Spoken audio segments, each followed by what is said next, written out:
God choose me as my God, as my wife. So, Joyce, from this day onwards,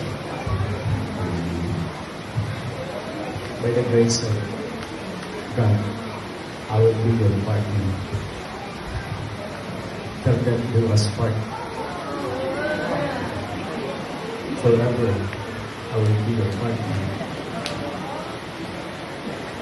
And through thick and thin, mga kalisod, tanan, naara ko, itabang dito sa mga tinambangay dito dito.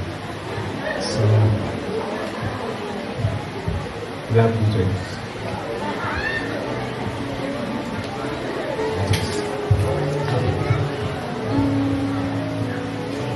Love, you know how much I love you. Ikilig ko,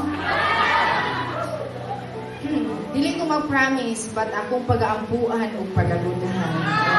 Nga mahimong asawa nga imong gipangandoy. Asawa nga muunong nimo sa kasakit o kalipay. Asawa nga mo lahutay nimo habang buhay. Ikilig na po mo.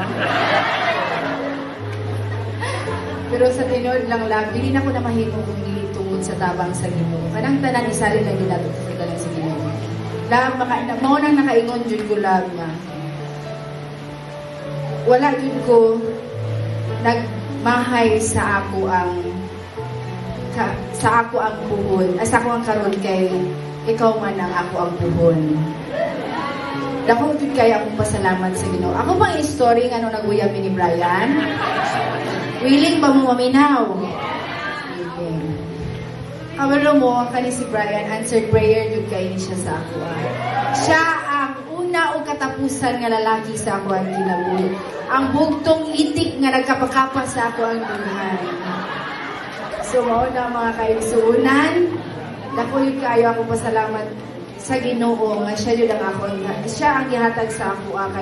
Nakaingon jud ko, pastor, nga wala na yung laki nga ako.